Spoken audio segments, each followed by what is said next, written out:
한번 따라하시죠. 하나님의 영광을 위하여. 오늘 하나님의 영광을 위하여라는 제목으로 설교를 하기 전에 어떻게 하면 하나님의 영광이라는 것을 표현할 수 있을까? 글자에 담기에는 너무나 쉽지 않은 단어라는 생각이 들어서 제가 사랑하고 좋아하는 우리 청년에게 잘 어울리는 찬양을 좀 부탁드렸습니다. 바쁜 청년인데 기꺼이 찬양을 하겠다고 이야기해 줘서 너무 감사하게 제가 우리 이제 20살 된 우리 청년에게 부탁해서 지금 왔는데요. 우리 서지혜 청년이 특송으로 하나님께 영광을 돌릴 때 우리 박수로 환영해 주시기를 바라겠습니다.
오늘 설교를 안 해도 받을 은혜를 다 받으신 게 아닌가 싶습니다. 사랑하는 여러분, 성경은 한 권이지만 한 사람에 의해 쓰인 것이 아니라 여러 명에 의해서 쓰인 것입니다. 알고 계시지요? 또한 다양한 시대와 문화가 혼합되어 있어요. 그래서 성경은 굉장히 다양한 목소리가 있습니다. 그렇기 때문에 성경을 읽다 보면 수많은 이야기를 만들어낼 수 있게 되지요. 예를 들어서 마르시온이라는 초대교회 학자들이 있었습니다. 마르시온이라는 사람이 있었는데 그 사람은 성경을 읽으면서 독특한 목소리를 듣게 되는데 그 목소리는 무엇이냐면 물질을 만든 구약의 하나님과 예수 그리스도를 보내신 신약의 하나님이 다른 신이라는 결론입니다. 성경 읽다 보니까 구약의 하나님은 너무 악하고 신약의 하나님은 너무 좋다는 거예요. 그래서 그 사람 깨달음이 온 거예요. 구약의 하나님과 신약의 하나님은 다른 신이구나.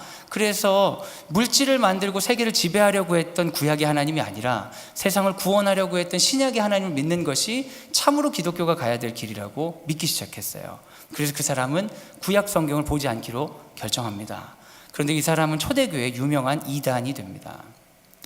여러분, 근데 그 사람은 굉장히 억울할 수 있어요. 왜요? 성경 열심히 연구하다 보니까 성경이 주는 음성에 따라 자기 나름대로 하나님의 음성을 듣고 나아간다고 했는데 이단이라는 오명을 받았기 때문입니다.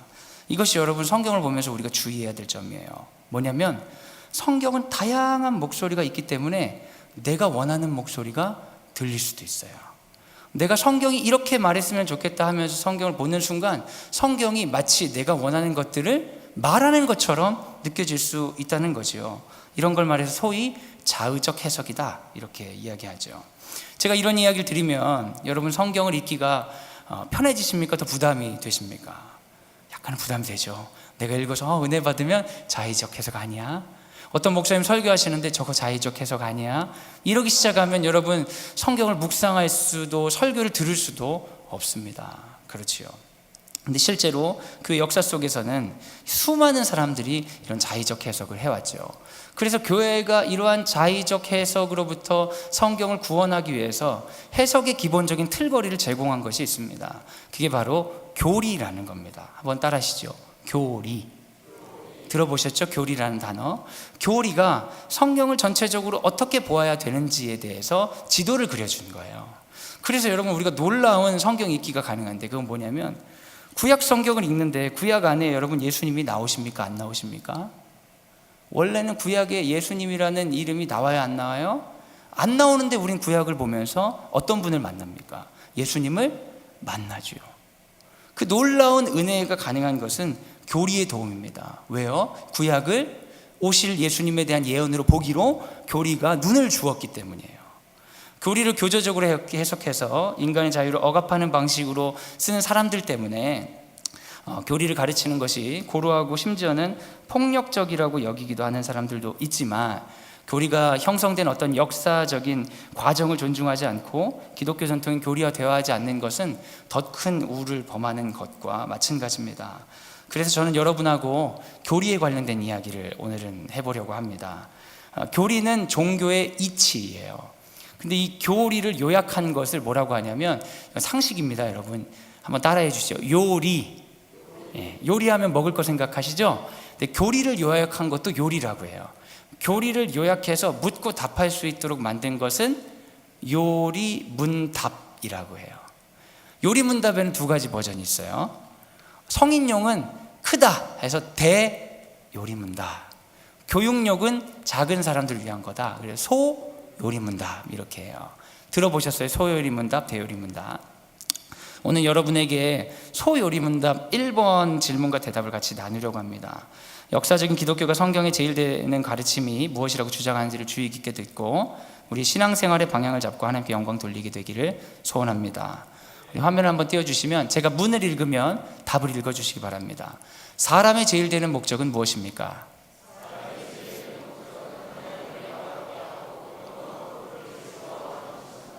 여러분 사람의 제일 되는 목적에 관해서 기독교는 전통적으로 두 가지를 얘기하는 거예요. 첫 번째는 뭐죠? 하나님을 영화롭게 하고 그 다음은 영원토록 그를 즐거워하는 것입니다.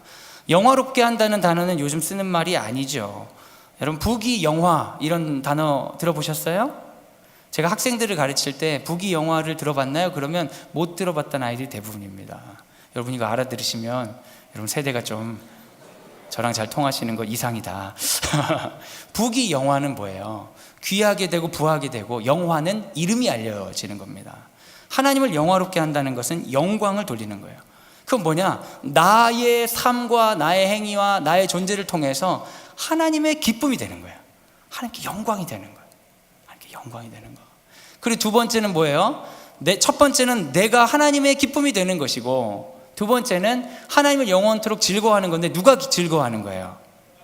내가 즐거워하는 거예요. 아니야. 하나님은 아까 우리를 기뻐하셨잖아요. 첫 번째는 그거고, 두 번째는 내가 하나님을 기뻐하는 거예요. 그럼 기독교의 요리문답에서 얘기하는 인간의 목적은 뭐예요? 내가 하나님의 기쁨이 되고 하나님이 나의 기쁨이 되고, 그러면 우리는 참으로 인간답게 살고 있다라고 생각하시면 돼요. 기독교의 가르침에 의하면 하나님이 너무 좋은 거예요. 그리고 하나님이 나를 너무 좋아하시는 거예요. 그럼 우리는 참으로 인간답게 살고 있다. 그게 바로 기독교가 이야기하는 이제 목표라고 할 수 있습니다. 이제 하나씩 이제 얘기를 해보려고 하는데, 그런데 여러분, 하나님께 영광 돌리는 삶이라고 하면 어떤 게 떠오르세요? 찬양이 떠오르세요? 네, 그렇군요. 저는 하나님께 영광이라는 것에 대한 얘기를 들은 장면들이 어디서 많냐면, 제가 교육을 하는 사람이라 그런 데 관심이 있는데, 부모님들이 애들 혼낼 때 얘기 참 많이 하시더라고요. 야, 너 그런 행동하면 하나님 영광 가리는 거야. 하나님 영광을 드러내야지. 이런 얘기를 하시는 경우를 많이 들었고, 또 어떤 거냐면 뭔가 굉장한 성취를 이루었을 때 하나님 영광이라고 하는 경우를 들었습니다. 하나님 이번에 좋은 대학 가서 하나님께 영광 돌리게 해주세요. 근데 여러분, 이런 식으로 하나님 영광을 쓰게 되면 하나님의 영광의 활용이 두 가지예요. 첫 번째는 굉장히 윤리적인 삶, 착한 사람, 선한 사람. 그렇죠? 그 두 번째는 놀라운 성취를 이룬 거예요. 대단한 성취를 이루어야 하나님의 영광이 되는 거죠. 그래서 여러분, 우리가 상식적으로 생각한 하나님의 영광이라는 것을 딱 떠올렸을 때 굉장히 착하거나 대단하게 놀라운 사람이 되어야 하나님의 영광인 것처럼 인식하고 배우는 경우들이 많다는 것을 제가 알게 되었어요. 그런데 여러분, 어느 정도까지 우리가 뛰어나야 하나님께 영광이 될 수 있을까요? 교실에 40명이 있는데 몇 등까지 해야 하나님께 영광일까요? 1등은 당연히 영광일 것 같죠? 2등은 영광일까요? 아닐까요? 3등은요? 4등은요? 여러분, 이런 생각을 하고 보면 굉장히 하나님 영광 돌리기가 어렵다는 생각을 하게 됩니다. 여러분, 선하십니까? 착하세요? 겉으로 보기에는 그러신 것 같은데 집에서도 그러세요? 아니면 여러분, 돈 받아야 될 때도 그러세요? 이렇게 나쁜 사람이 없다는 소리는 들어보신 적은 없으세요? 만약 내가 그런 평가를 받고 있다면, 적어도 내 가까운 가족들에게 그런 평가를 받고 있다면, 나는 정말 하나님의 영광이 될 수 있을까요? 이렇게 이야기를 하게 되면 어떻게 되냐면, 순간적으로 교회를 다니면서 하나님께 영광 돌리는 게 점점 어렵다는 것을 느끼게 됩니다. 근데 여러분, 하나님께 영광 돌릴 수가 없다, 나는 부족하다, 난 하나님의 기쁨이 되기가 어렵다는 생각이 든 순간 하나님을 기뻐하기도 어려워지는 거예요. 보세요. 아이가 숙제를 안 하고 당당하게 교실에 가가지고 선생님 사랑해요 하기가 쉬울까요? 어려울까요? 어려워요. 왜요? 내가 선생님 앞에 떳떳하지 않은데, 내가 하나님의 기쁨이 되지 않는데 난 하나님 너무 기뻐요 라고 이야기하기에는 우리가 생각보다 양심이 있습니다. 그렇죠? 엄마가 맨날 성적 하는데 나쁜 성적표 가지고 엄마를 기뻐하기가 쉽지가 않습니다. 그렇죠? 엄마 맨날 자나깨나 성적. 그런데 애가 성적표를 엉망을 받아갖고 와가지고 엄마, 난 엄마가 너무 좋아요 이러기가 쉽지 않아요. 왜요? 내가 부모님 앞에 떳떳하지 않으니까. 하나님의 영광이라는 기준이 높아지면 높아질수록 내가 하나님을 즐거워하기가 쉽지 않습니다. 여러분, 그러면 이게 어떻게 됩니까? 인간의 목적은 하나님을 영화롭게 하고 하나님을 기뻐하는 건데 이게 쉽지 않게 느껴지지 않으십니까? 사실은 여러분, 이것은 우리가 하나님의 영광에 대해서 오해하기 때문에 생기는 감정입니다. 여러분, 이건 사탄의 시험이에요. 그런 마음이 들면 몰아내셔야 됩니다. 여러분, 우리는 부족한 존재가 맞습니까? 여러분 인정하세요? 여러분 부족하시죠? 인정 못 하시는 분이 있으시면 그럼 어쩔 수 없죠. 뭐 그렇게 사셔야죠. 근데 우리가 아무도 없을 때, 우리 연약한 순간에 우리가 부족하다는 것을 인정할 수밖에 없어요. 그런데 하나님은 우리보다 너무 크신 분이에요. 근데 여러분, 이때 하나님의 영광을 돌리려고 내가 나보다 훨씬 그 큰 하나님을 감동시키고 그 큰 하나님께 자랑이 되어야 된다고 생각한 순간 우리는 넘어지게 돼 있어요. 근데 여러분, 여기서 희소식이 있습니다. 그건 뭐냐면 하나님이 우리를 너무 사랑하신다는 거예요. 우리가 하나님께 영광 돌릴 수 있는 존재는 아니지만 하나님이 우리를 너무 좋아하시니까 그 사랑이 기대어 영광 돌릴 수 있는 거예요. 이거 잘 생각해 보셔야 됩니다. 여러분, 100점 맞아야 하나님이 기뻐하는 거 아닙니다. 성공해야 기뻐하는 것 아닙니다. 착하다고 인정받아야 하나님이 기뻐하는 것이 아니에요. 하나님이 우리를 너무 좋아하기 때문에, 너무 영광을 받고 싶어 하시기 때문에 우리는 하나님께 영광 돌릴 수 있습니다. 여러분, 어떤 한 어머니가 자기가 가지고 있는 가장 큰 보물이라고 하면서 아이가 쓴 편지를 보여주는 거예요. 삐뚤빼뚤하게, 엄마 사랑해요. 그 편지를 딱 보고 이게 제 제일 보물이에요 하면서 눈물을 막 우는 엄마를 봤어요. 근데 저 같은 사람 입장에서는 그건 뭘 것 같아요, 여러분? 휴지 조각이라고 들어보셨어요? 이 엄마는 휴지 조각 들고 너무 좋아하는 거예요. 왜요? 이 휴지 조각이 귀하기 때문이에요? 아니에요. 그 아이를 사랑하는 그 엄마 마음이 너무 크기 때문에 휴지 조각 같은 부족함도 영광이 되는 거예요. 너무 기쁜 거예요. 저는 오늘 우리 사랑하는 청년에게 찬양을 부탁했는데 참 미안합니다. 전공하시는 분이고 전문가인데 이 밤에 노래하게 하는 게 얼마나 미안한 일이고 신뢰가 되는 일인지 모르겠어요. 근데 이렇게 노래를 해주니까 너무 제가 좋은 거예요. 여러분도 좋으셨죠? 근데 제가 여러분들보다 훨씬 좋았어요. 왜냐하면 제가 우리 학생 너무 좋아하기 때문에 이렇게 세우니까 너무 자랑스러운 거예요. 제 마음이 크니까 더 좋은 거죠. 우리 지혜 엄마도 오셨는데 엄마는 더 좋았을 것 같아요. 왜요? 저보다 우리 지혜 사랑하는 마음이 더 크니까. 여러분, 영광을 돌릴 때 내가 뭔가를 잘해서 영광 돌리는 거 거의 가능하지 않습니다. 그러나 나를 사랑하시는 그 사랑에 기대어서 영광 돌리는 것은 가능합니다. 그래서 우리가 하나님을 기뻐할 수 있는 거예요. 하나님이 우리 사랑하시고 우리를 기뻐할 마음이 있기 때문에 내가 어떤 상태나 행위로 영광을 돌리겠다는 생각 여러분 접으세요. 안 됩니다. 그거 아니에요. 내가 하나님께 영광 돌릴 수 있는 유일한 가능성은 하나님이 날 사랑하시기 때문에, 날 좋아하시기 때문에 나는 하나님께 영광 돌릴 수 있습니다. 그래서 날 좋아하시는 그 하나님이 나의 부족하고 연약하지만 그분을 향한 움직임, 그분을 향한 발걸음을 기뻐하시는 걸 내가 알고, 감히 나 같은 자를 좋아하시는구나, 감히 나 같은 자를 위해서 예수 그리스도를 보내셨구나, 그 기쁨에 내가 하나님이 좋아지는 거죠. 그럼 우리가 참으로 하나님이 만든 인간다운 삶을 살 수 있는 겁니다. 하나님을 기뻐하고 하나님의 기쁨이 되는 삶, 그것의 출발점은 하나님의 놀라운 사랑에 있습니다. 이것을 이해하기 위해서 저는 여러분에게 초대교회에 있었던 두 가지 사건을 여러분에게 나누려고 합니다. 두 가지 사건인데 제가 항상 여기 와서 너무 설교를 길게 한다고 그래가지고 혹시 너무 길면 한 가지 사건만 얘기할 수도 있을 것 같아요. 그렇지만 두 가지를 하려고 최선을 다하겠습니다. 첫 번째는 좀 어려울 수 있어요, 여러분. 바울이 전도 여행했을 때 일이에요. 바울은 유대인입니다. 유대인이라고 하면 이스라엘 사람이에요. 근데 이스라엘 사람인데 이 사람의 사명은 이스라엘 사람들에게 복음을 전하는 게 아니라 이방인에게 복음을 전하는 사명을 받았습니다. 근데 유대인이 이방인에게 복음을 전하는데 이 사람이 예수 그리스도를 믿음으로 구원받는 믿음을 전하면서 자기가 가지고 왔고 행해왔던 율법, 특별히 할례를 비롯한 이런 행위들을 같이 전하는지 말아야 되는지 고민했을 거 아니에요. 근데 바울은 과감하게 전하지 않기로 정합니다. 할례 안 받아도 돼. 유대인은 율법 안 지켜도 돼. 너희가 예수 그리스도를 믿으면 구원받을 수 있어. 이런 율법을 전하는 거예요. 이런 그 복음을 전하는 겁니다. 근데 문제는 유대인들 중에 그게 굉장히 불편한 사람들이 많았어요. 왜요? 율법은 하나님의 백성 선민에게 준 특별한 언약이잖아요. 할례는 내가 주의 백성이라는 것을 몸에 표시하는 중요한 행위잖아요. 근데 그 중요한 행위와 행동을 전하지 않고 복음만 전한다는 것, 예수 믿으면 된다고 전한다는 것이 잘못된 것이라고 생각했습니다. 심지어 극단적인 유대인들은 어떤 짓까지 했냐면, 바울이 복음을 전하러 간 곳에 따로 선교사를 파송해서 바울이 전한 복음이 잘못됐다고 이야기하기 시작했어요.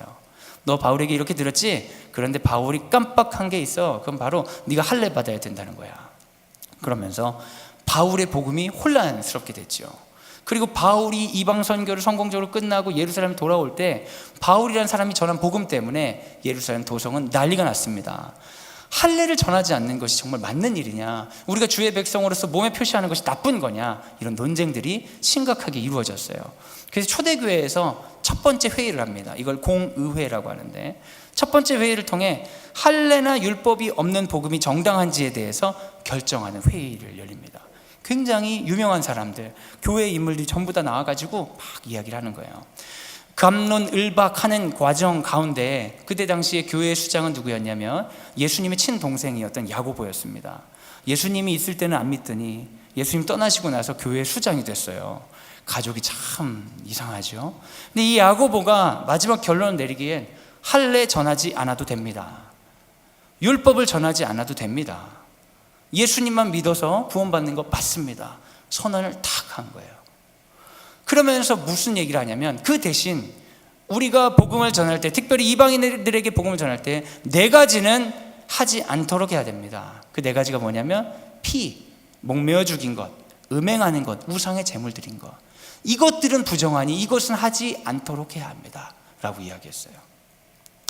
여러분, 할례처럼 중요한 게 어디 있겠어요? 유대인에게 율법처럼 중요한 게 어디 있겠어요? 근데 그거 다 안 해도 돼. 하지만 이 네 가지는 꼭 하지 말라고 하십시오. 피, 목매어 죽인 것, 음행, 우상의 제물. 이 네 가지. 이 네 가지 여러분 중요하겠죠? 그죠? 한번 외워보시겠어요? 한번 따라해보세요. 피, 목매어 죽인 것, 음행, 우상의 제물.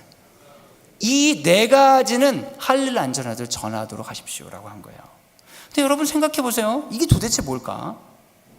할례는 내 몸에 내가 하나님의 백성인 걸 표시하는 건데, 율법은 하나님의 길을 가기 위해서 우리가 배워야 되는 것인데, 그것들보다 이 네 가지가 중요하다고 한 이유는 뭘까?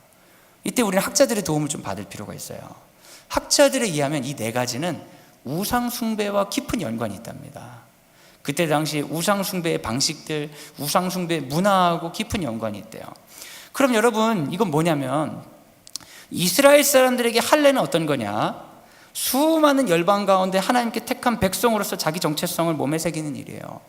할례를 하지 않으면 나는 배교하는 거나 똑같아요. 내가 할례했기 때문에 난 도망갈 수가 없는 거예요. 할례는 주로 언제 하냐면 난지 8일 만에 합니다. 그러면 할례를 내가 선택할 수 있을까요? 없을까요? 없어요. 나는 주의 백성으로 태어난 거예요. 그런 강한 정체성을 가지고 믿음을 갖고 살도록 할례를 시행해 왔다는 거죠. 그런데 여러분, 이방인들에게 할례가 그런 의미일까요? 아니에요. 이방인들에게 할례는 전혀 그런 의미가 아니에요. 너무 이상한 일이야. 아무도 하지 않는 일. 근데 그 아무도 하지 않고 이상하고 아프고 자기들은 난지 8일만 했지만 난 다 커서 하려면 얼마나 괴롭겠어요. 그 끔찍한 일을 하는 게 복음과 연관성이 없다고 느껴지는 거예요. 오히려 이방인들에게 뭐가 더 어렵냐면 피, 목매어 죽인 것, 음행, 우상의 제물 같은 당시에 만연해 있지만 우상과 깊은 연관이 있는 문화를 거절하는 것이 더 어려웠던 거예요. 그럼 이거 무엇을 이야기하냐? 그가 하나님의 백성이란 정체성을 유지할 수 있는 지금의 것을 하는 거예요.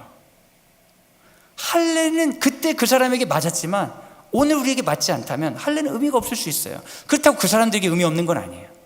그 사람의 문화적 맥락에서 할례는 굉장히 의미가 있는 거죠. 그런데 이 사람들은 할례를 내가 했더라도 우상의 제물 같이 먹고 피와 목매어 죽이고 음행을 같이 하면 남들이 보기엔 그 사람 예수 믿는 사람이 아닌 거예요. 무슨 얘기인지 아시겠어요?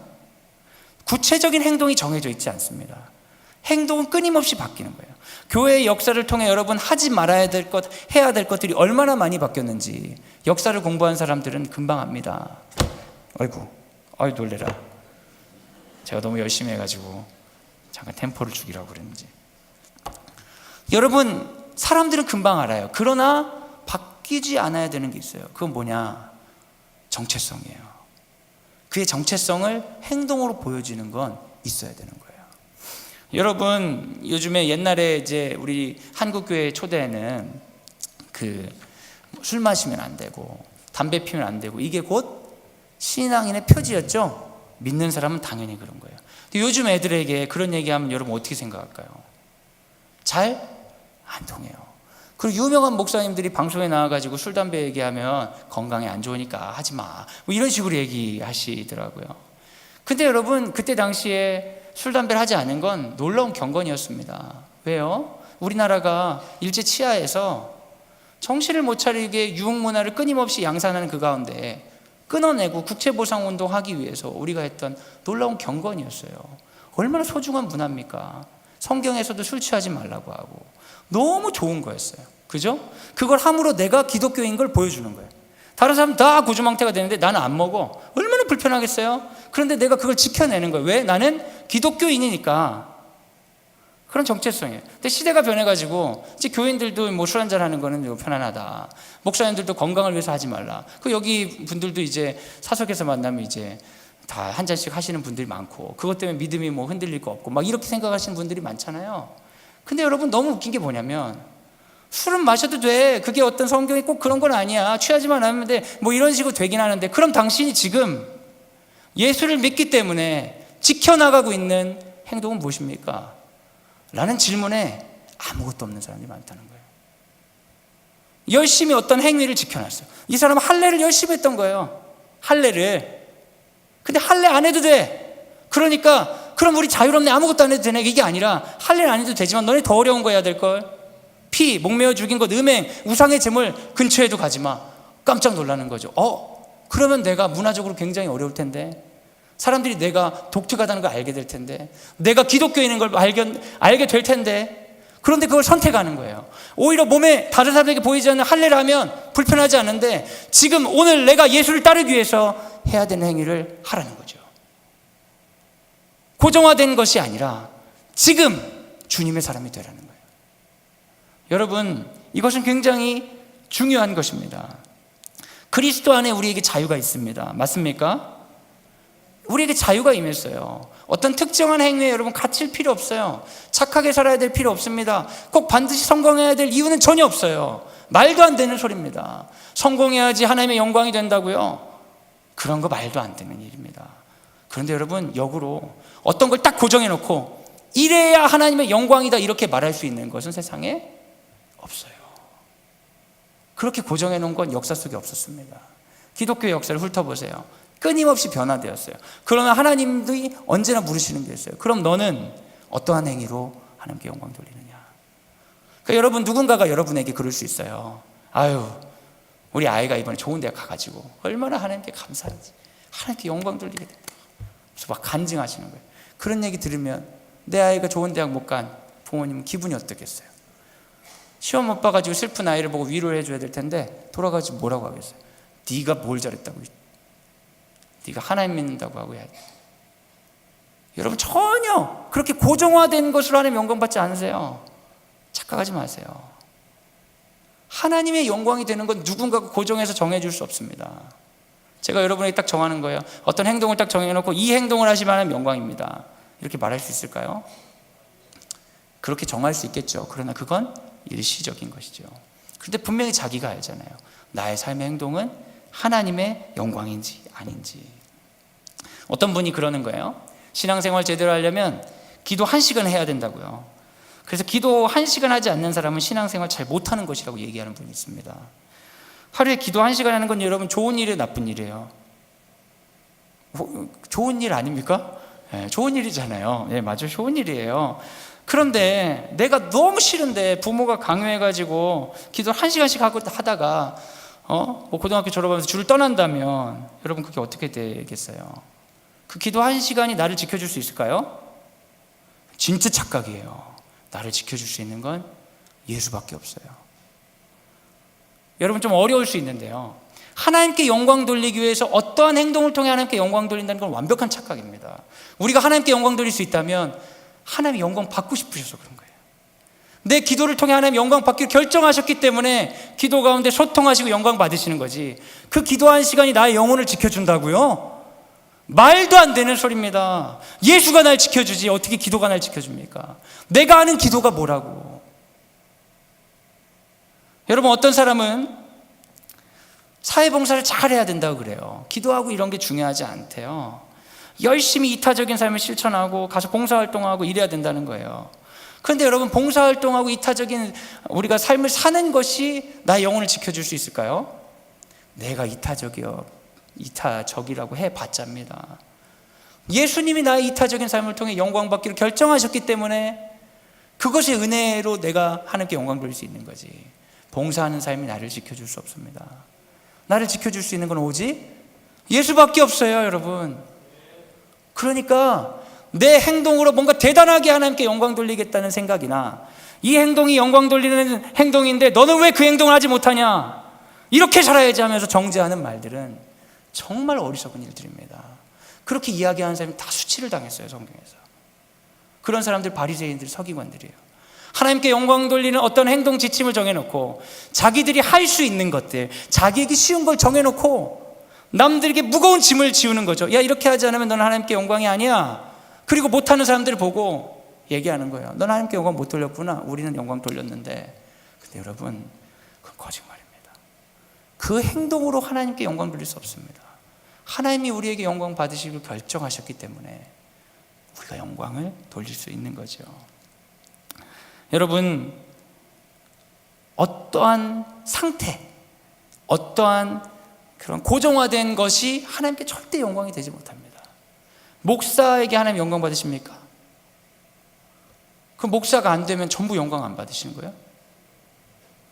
내 자산이 어느 정도 돼가지고 남들에게 부끄러움 당하지 않고 때 되면 차도 바꾸고 집도 바꾸고 그러면 하나님께 영광이라고 생각하세요?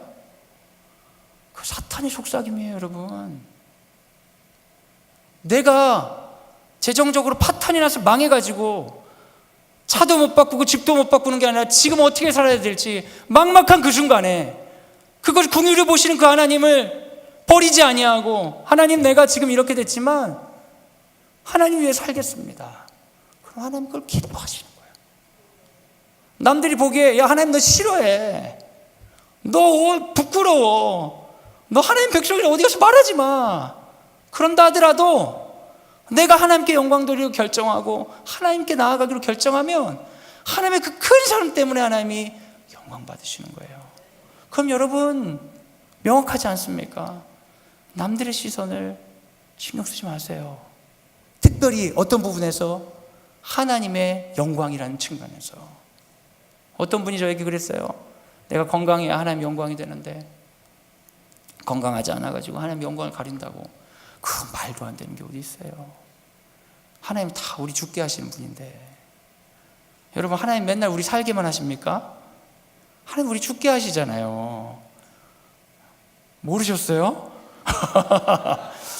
맨날 그냥 치유해주고 살려주시는 분만 하나님이신 줄 알았어요? 아니에요. 하나님 우리 죽게 하십니다. 우리에게 필요한 것들 살게 하신다면 우리 죽게 하신다고요. 우리 늙게 하시고 병들게 하신다고요. 물론 그것이 그 모든 것들이 하나님 뜻이라고 할 수는 없지만 그 과정을 겪게 하신다고요. 그런데 그 과정 가운데 하나님 영광 못 받으실까요? 하나님이 내가 나이 들게 하셔가지고 내 안에 지병이 생겼는데 아이고 내가 건강하지 못해 하나님 영광을 가리네. 그 말도 안 되는 얘기가 어디 있습니까? 하나님의 영광은 우리의 행위나 상태에 있지 않습니다. 하나님의 영광은 너무나 우리를 기뻐하시는 하나님께 있는 거예요. 여러분, 행위가 중요해요? 중요하지 않아요? 중요해요. 중요하지 않은 게 아니야. 그러나 행위가 나의 구원을 결정하는 건 아니다. 구원은 예수님이 십자가로 결정 지어졌습니다. 사랑하는 여러분, 여러분 다 구원 받으시는 거 믿으십니까? 믿으셔야 돼요. 왜요? 예수님 아직 십자가에 돌아가지 않으시고 지금 기다리고 계세요. 우리 행동 보고 죽으려고 너 딱 봐가지고 하는 집 봐서 내가 십자가에 달리든 말든 이렇게 결정하고 지금 간 보고 계세요, 예수님이? 아니죠. 여러분 뭐라고 배우셨어요? 예수님 언제 돌아가셨어요? 그 옛날에 이미 내가 이렇게 삶에도 불구하고 그 옛날에 이미 다 값을 지불하셨습니다. 다 값을 지불하셨어요. 우리를 사랑하시고 끝까지 가기로 이미 하나님은 결정하셨어요.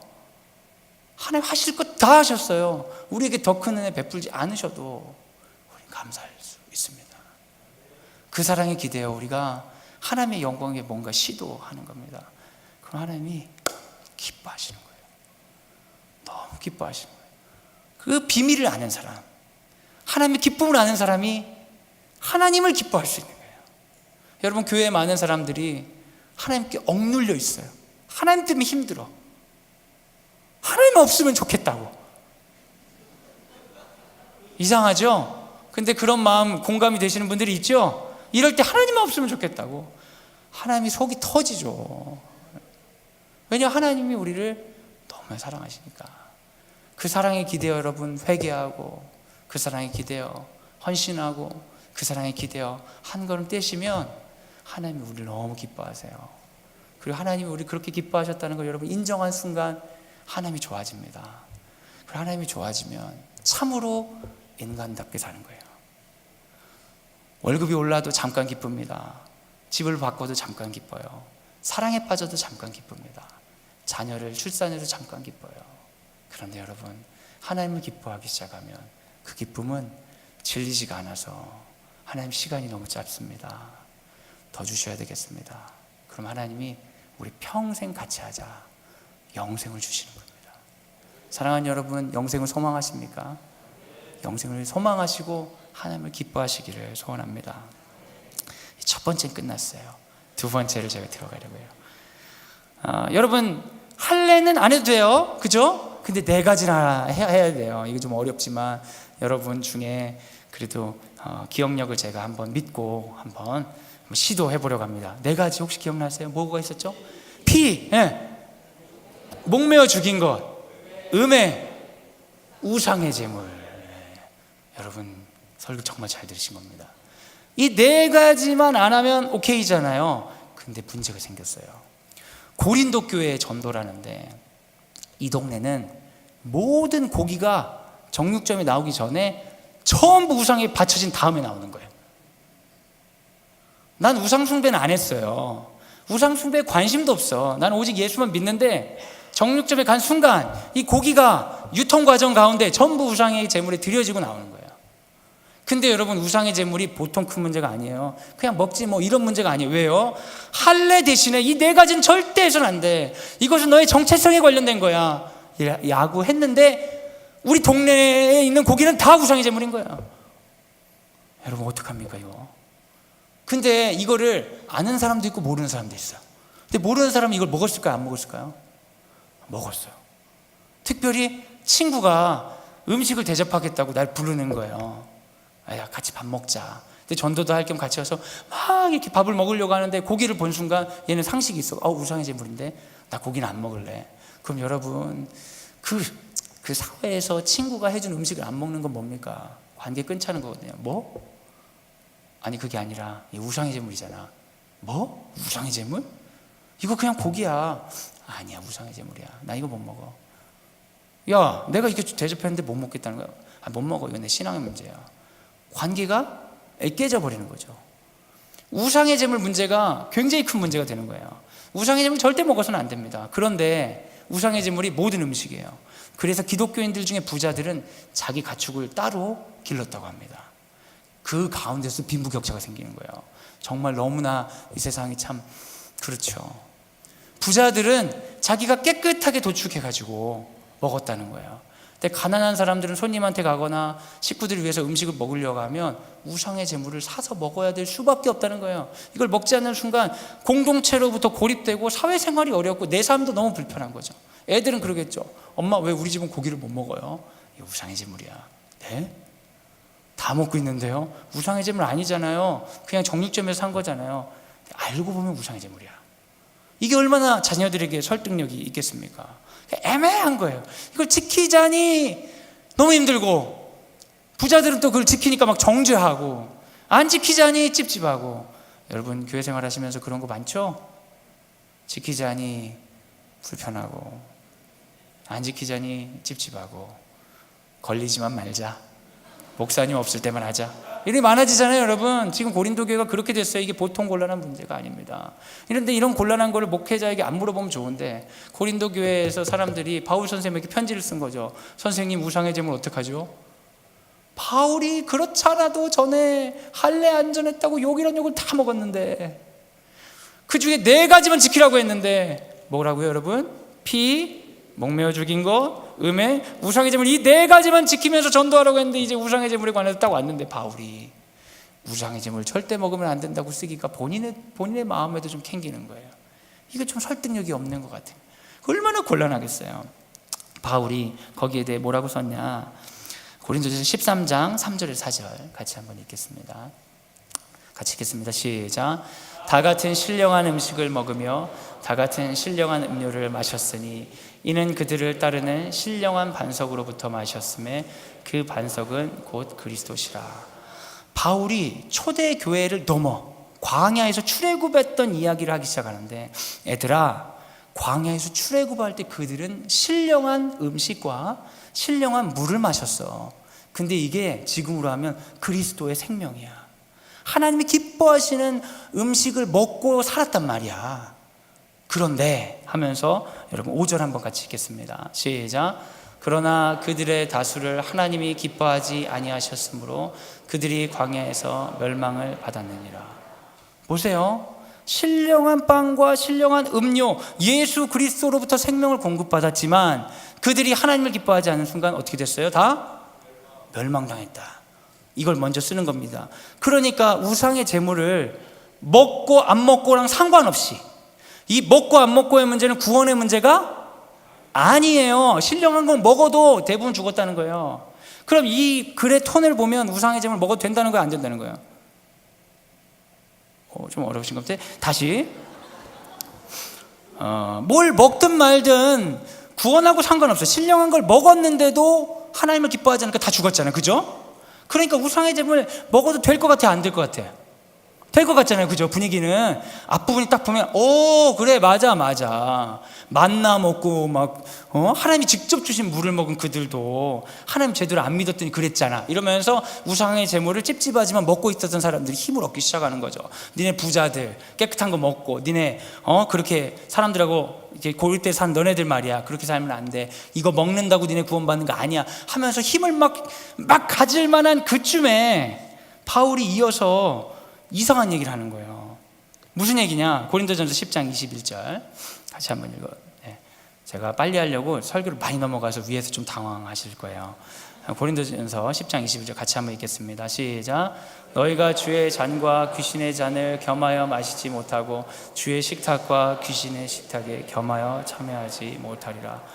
그렇게 해서 사람들이 힘을 딱 실어줬는데 뭐라고 하냐면, 너희가 주의 만찬을 들어가면 같이 밥을 먹으니까 주님과 관계 있는 사람이 되는데, 우상의 제물을 먹으면 우상과 관계하는 사람이 돼. 그러니까 주의 만찬과 우상의 제물은 같이 먹어서는 안 돼, 이렇게 하는 거예요.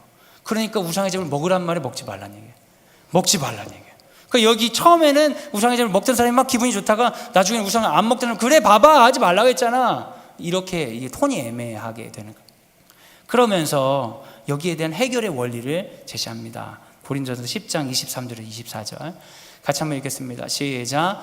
모든 것이 가하나 모든 것이 유익한 것은 아니요, 모든 것이 가하나 모든 것이 덕을 세우는 것은 아니니 누구든지 자기의 유익을 구하지 말고 남의 유익을 구하라. 아멘. 우상의 제물도 할례랑 똑같습니다. 할례나 우상의 제물이 그들의 구원을 결정지을 수는 없습니다. 이건 분명합니다. 그래서 영적인 구원에 있어서는 자유롭게 생각해도 됩니다. 설사 여러분이 살다가 연약해서 넘어지고 실수하고 죄에 빠져도 그게 우리의 구원을 흔들 수 없습니다. 왜요? 예수 그리스도의 십자가가 구원의 이유이기 때문이에요. 이것은 구원의 이유는 아니에요. 그러나 이것을 자유로 생각해서 아무거나 한다고 유익이 되거나 덕이 되는 건 아니다. 이 행위 하나하나가 우리의 구원의 문제는 아니에요. 왜? 우리의 구원의 문제는 예수님께서 하셨기 때문에. 그러나 우리의 행위 하나하나가 다 중요하다는 거예요. 근데 이걸 어떻게 해야 하나님께 영광이 되냐면, 내게 중요하니까 난 이거 할래, 이런 태도, 내가 하고 있으니까 너도 해야 돼, 이런 태도가 아니라 나의 유익이 아니라 누구의 유익이요? 남의 유익을 구하라. 그럼 여러분, 부자들이 고기를 막 먹을 수 있는데 가난해서 우상의 제물을 드리진 않았어요. 우상 숭배하는 건 안 돼요. 우상 숭배에 참여해서 식탁에 교제하는 건 안 돼. 근데 우상으로의 제물로 통해 정육점에 유통되는 고기를 먹는 그 사람을 보면서 부자들이 정죄를 해서는 됩니까? 안 됩니까? 안 돼요. 그 사람 삶의 부분을 봐야 된다는 거죠. 사랑으로 돼야 된다는 거예요. 근데 어떤 사람은 제물을 먹을 때 남들이 딱 보면서 저 사람 우상의 제물을 먹네 하면서 시험을 들어. 그러면 그 사람을 위해서 나는 이 고기를 안 먹을 수도 있어야 된다는 거예요. 그래서 바울이 놀라운 해법을 제시합니다. 그건 뭐냐? 시장에서 고기 사 먹을 때 이거 출처가 어떻게 되는지 물어보지 말라. 먹을 거면 그냥 먹어라. 손님이 불러가지고 고기를 대접할 때 절대 그 출처를 물어보지 말아라. 그냥 먹어라. 근데 만약에 그게 우상의 제물이라는 걸 밝혀져서 옆에 있던 교인이 곤란해하면 너도 먹지 말아라. 왜요? 우상의 제물을 먹고 안 먹고는 구원의 문제는 아니지만 그걸 통해 하나님께 영광을 돌려야 되기 때문에, 유익이 되고 덕이 돼야 되기 때문에. 그럼 여러분, 술을 먹고 안 마시고 이런 거요, 구원의 문제입니까? 아니에요. 그러나 덕이 되지 않으면 안 할 수 있어야 돼요. 유익이 되지 않으면 남들에게 오히려 또 거꾸로 유익이 되지 않으면 절대 술을 먹어서는 안 돼 하면서 정죄할 필요도 없어요. 바울은요, 우상의 제물에 관해 분명히 이야기합니다. 우상의 제물에 참여하여 우상 숭배하는 행위는 악한 것입니다. 그러나 우상 숭배가 아닌데 시장에서 고기를 사거나 손님을 만나서 음식을 먹게 되는 경우 물어보지 말고 감사하게 먹거나, 누가 말해서 불평해하면 안 먹으면 그만이라는 거예요. 그래서 이 단락의 끝의 결론이 바로 고린도전서 10장 31절입니다. 같이 한번 읽겠습니다. 시작. 그런즉 너희가 먹든지 마시든지 무엇을 하든지 다 하나님의 영광을 위하여 하라. 아멘. 왜 이 구절이 나왔는지 아시겠죠? 먹든지 마시든지 행동 중요하지 않아. 그 행동 하나하나가 고정되어 있진 않아. 그러나 너의 삶은 하나님의 영광을 위한 것이어야 돼. 그러니까 여러분, 행위 자체가 우리에게 구원을 주진 못하지만 행위 하나하나가 중요한 거예요. 어떤 행동을 했어요, 안 했어요? 이 정치적인 의견에 대해 찬성해요, 반대해요? 당신은 이쪽이에요, 저쪽이에요? 이렇게 해서 편가르기는 기독교에 있을 수 없습니다. 그건 굉장히 잘못된 일이에요. 어떤 정당을 지지해야 된다거나, 어떤 주장을 옳다고 이야기해야 된다거나, 어떤 편에 서야 된다거나, 이 행동을 반복해야 된다거나, 이 행동을 반복하지 않으면 안 된다거나, 이런 건 굉장히 잘못된 겁니다. 그러나 내가 어떤 행위를 하는 것에 대한 중심의 이유는 하나님의 영광이 되어야 됩니다. 고린도전서 10장 33절 같이 읽겠습니다. 시작. 나와 같이 모든 일에 모든 사람을 기쁘게 하여 자신의 유익을 구하지 아니하고 많은 사람의 유익을 구하여 그들로 구원을 받게 하라. 그래서 그 결론은 뭐냐? 그들로 구원을 받게 하라. 너의 만족이나 너의 삶이 아니라 하나님이 기뻐하시는 삶이 되기 위해서 너의 행동을 써라는 거예요. 어떤 청년이 저를 찾아와서 물어봤어요. 목사님, 일요일날 제가 어디 가야 되는데 교회 빠져도 되나요? 그러는 거예요. 여러분, 교회 빠지면 됩니까? 안 됩니까? 설교 이렇게 듣고 나니까 어렵죠. 교회 빠질 수도 있을까요? 살다 보면? 그럴 수 있죠. 선교지에 가서 교회도 없고 그런 곳에서 내가 교회를 못 갈 수도 있잖아요. 근데 여러분, 교회를 갈 수 있는데 안 가는 행위는 뭐예요? 그 사람이 하나님께 영광 돌리지 않는다는 걸 드러내는 거잖아요. 뭘 해도 되고 안 해도 됩니다. 그런데 그 중심에 하나님의 영광을 위한 발걸음은 되어야 돼요. 하나님 그거 보세요. 그러니까 여러분, 유치하게 저는 목사로서 그런 질문 많이 들었어요. 이거 해도 돼요? 안 돼요? 성경에 이거 맞아요? 틀려요? 몰라, 정말. 내가 어떻게 알아요? 근데 그런 거 물어보는 사람들은 뭐예요? 해도 된다 소리 듣고 맘 편하게 하려고 하잖아요. 그거는 잘못된 거라고. 왜 맘 편하게 해요? 뭐가 하나님의 영광이 되고, 뭐가 유익이 되고, 뭐가 덕이 되고, 뭐가 그들을 구원할 만한 것인지 판단해서 하셔야지. 내 삶이 하나님의 것인데, 내 주인이 하나님인데, 하나님이 날 그렇게 기뻐하시는데, 그 하나님께 나는 어떻게 내 삶을 영광 드릴까? 그러면서 걸어가면 되는 거지. 목사한테 물어봐서 목사가 된다고 하면 하나님이 그게 목사가 된다고 했으니까 오케이. 말도 안 돼요, 여러분. 여러분, 선지자들 외치는 소리를 들어보세요. 수많은 제사장들이 잘못된 가르침으로 하나님께 심판받습니다. 믿을 사람을 믿으세요, 여러분. 복음을 흐르게 해야 됩니다. 할례보다 더 중요한 것은 복음을 흐르게 하는 것이에요. 사랑하는 여러분, 이제 제가 시간이 많이 돼서 많이 넘기고 있어요. 얼만큼 넘겨야 되는지 생각하고 있는데, 여러분, 사실은 설교는 다 끝난 거나 마찬가지입니다. 이런 걸 계속 반복하고 좋은 예화를 하고 이런 것을 이제 뒤에 이렇게 쭉 가는 거죠. 제가 드리고 싶은 이야기를 이제 마무리를 하면서 하려고 해요.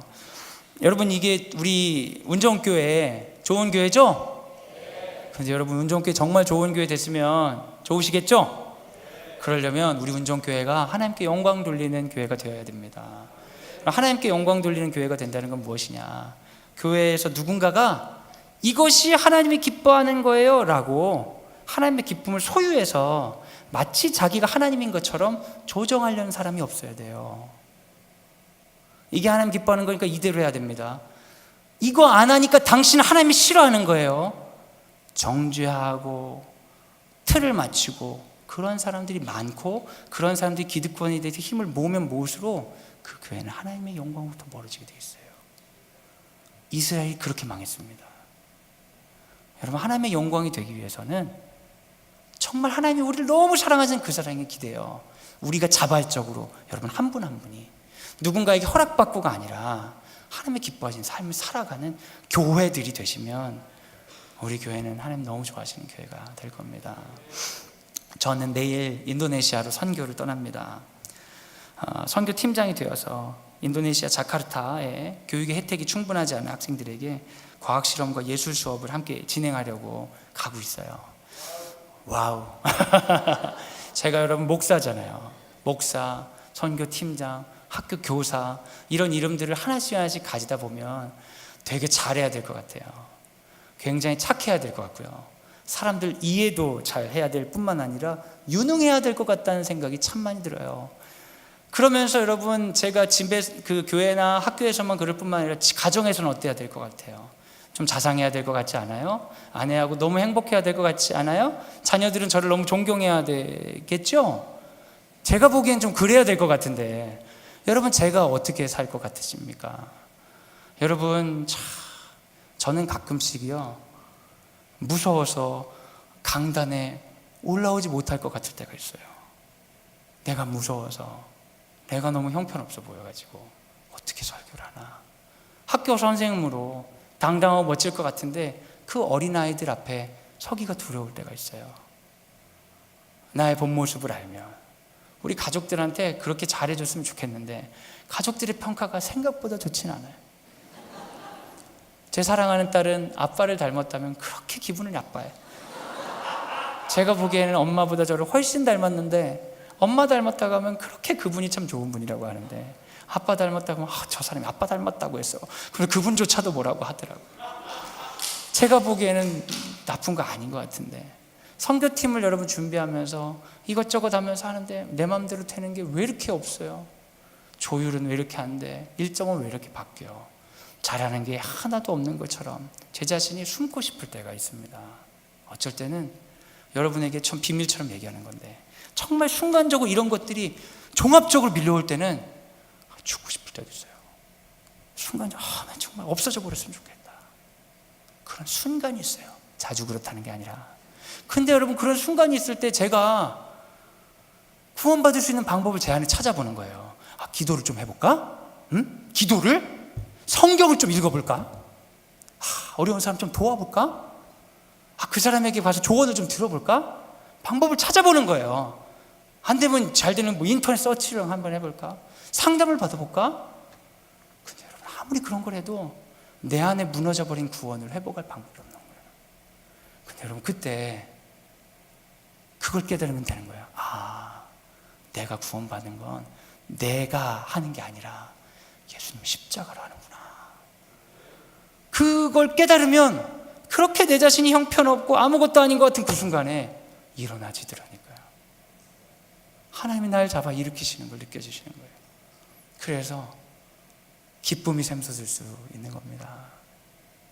길바닥에 철푸덕 넘어져가지고 엉엉 울고 있는 아기를 부모가 끌어올려주는 것처럼 나는 다시는 못 올라올 것 같고 너무 아픈데 하나님이 나를 끌어올려주셔서 그러시는 거예요. 나는 네가 좋다. 나는 네가 너무 기쁘다. 나는 네가 너무 좋다. 너의 그 씨름하는 모습, 영광 돌리기 위해서 가는 그 발걸음이 난 너무 좋다.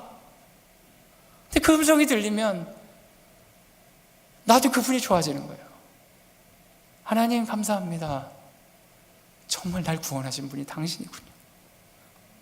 나는 돈이 날 구원할 줄 알았는데, 나는 나의 실력이 날 구원할 줄 알았는데, 나의 부모가 날 구원할 줄 알았는데, 내 자식이 날 구원할 줄 알았는데, 인생이 날 구원할 줄 알았는데, 인기가 날 구원할 줄 알았는데, 날 구원하셨다고 얘기하는 그분, 예수님 당신이 나의 구원자시군요. 인정하게 되는 순간 내 상황과 상관없이 하나님이 너무 좋아지는 거예요. 그래서 저 같은 사람도 하나님이 내일 선교 갈 수 있도록 여러분 쓰시는 거예요. 너무 놀랍지 않습니까? 저 같은 사람도 여기서 설교하는 거예요. 저 같은 사람도 애들 앞에 가서 가르치는 거예요. 제가 잘났기 때문에, 충분하기 때문에 아니요, 하나님의 사랑이 기대어 가는 거죠. 그러면서 나의 소원은 주님, 나의 행위를 통해 이것이 흐르게 하여 주옵소서. 이것이 흐르게 하여 주옵소서. 사랑하는 여러분, 여러분 기도 부탁드립니다. 부족한 사람들의 선교를 통해 복음이 흐를 수 있도록 여러분 기도해 주시기 바랍니다. 하나님이 영광 받으시기 원합니다. 내일 출발하지만 기회가 되시면 기도와 후원을 부탁드립니다. 하나님께 영광 돌리고 하나님 즐거워하는 것에 관해서 오랫동안 말씀을 드렸습니다. 조금 복잡하고 힘드셨을지 모르겠다 싶습니다. 단순하게 정리해 드리겠습니다. 마지막입니다. 우리의 행위나 상태만으로 충분히 하나님께 영광 돌릴 수는 없습니다. 이건 분명해요. 그러니까 포기하세요, 여러분. 포기하세요. 하나님께 영광 돌릴 수 있다는 생각은 포기하세요. 안 돼요. 그러나 하나님이 우리를 기뻐하실 준비가 되어 있고 영광 받을 생각이 있으시기에 우리는 영광 돌릴 수 있습니다. 아멘. 이것을 믿으셔야 됩니다. 용서받은 기쁨, 사랑받은 기쁨, 날 사용하신다는 기쁨으로 내 삶의 행동을 하나님께 드리시기 바랍니다. 남의 행동 판단할 것 없습니다. 꼭 어떤 행위만 해야 하는 것 아닙니다. 그저 날 사랑하신 그분을 즐거워하며 동행하다 보면 어느새 우리의 발자취는 하나님의 영광을 위한 순례자의 길을 걷고 있을 것입니다. 사랑하는 여러분, 이 시간 함께 찬양하기 원합니다. 찬양팀 나와주시면 우리 나 주님의 기쁨 되기 원하네 같이 찬양하고 기도하는 시간을 갖도록 하겠습니다.